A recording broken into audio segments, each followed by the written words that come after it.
The goal is going without food and going without something that we are longing for and craving in this world to pursue Jesus.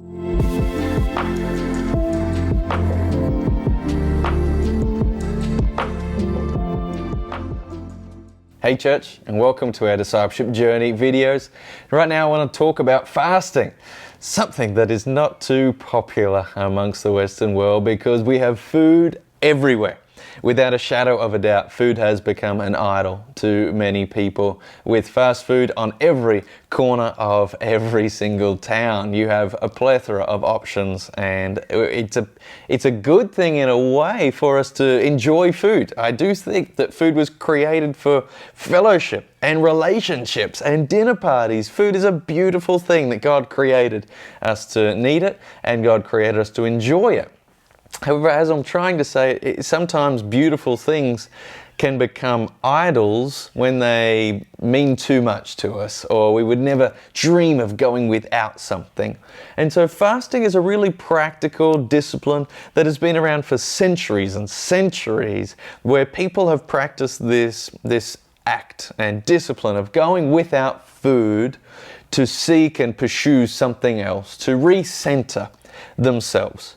So even though at our church we are adamantly against religion and religiosity, we do definitely, and we would love for you to partake in a journey of fasting, to experience an intimacy with Christ and pursue Jesus more and more. As we've said with all of these kind of disciplines and the discipleship journey aspects we're looking at and these habits, a huge verse to us is Matthew chapter 15. Jesus talking about the Pharisees, the religious people, and he really corrected and rebuked them when he said, "These people honor me with their lips, but their hearts are far from me. They say the right thing, but their hearts aren't in love with me. Their hearts are not close to me." And so before we get into how to fast or why to fast, I do want to remind ourselves that the goal isn't just fasting for the sake of fasting. The goal is going without food and going without something that we are longing for and craving in this world to pursue Jesus. In Matthew chapter 4 verse 4, Jesus said, "Man does not live off bread alone, but every word that comes from the mouth of God." And that word is rhema. Every word that comes from the mouth of God. The word for word there is rhema. And it's a God-breathed word. It's a revelation. It's saying you don't just need food, you actually need God to speak to you. You need God to be close to you, God bringing you revelation from the Word. And so one of the big things that I want you to expect when you embark on this journey of fasting, when you go without food, is I want you to expect God to speak to you. I want you to expect God to be there and talk to you, and to be, as you're reading the Word, bringing you revelation. As you're praying, to feel His presence. As you're worshiping, to sense His peace and His joy. As you miss a meal or a day or a couple of days or even a week or longer if you're up to it. And so when you fast, I want you to expect something beautiful to happen. And to finish, some practical things. So how do we fast? Well, the biblical thing is going without food. And so I would love every believer in some way, shape and form, in some point in your Christian journey, to fast from food.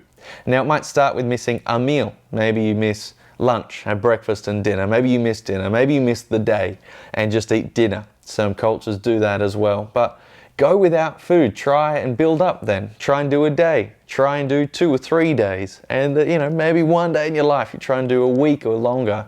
I know a lot of people who do 21-day fasts, and Jesus and Moses in the Bible did 40-day fasts with water only. So it's possible. But when you go without food, there's it triggers something, right? Like you get hungry, and if you're anything like me, you get hangry.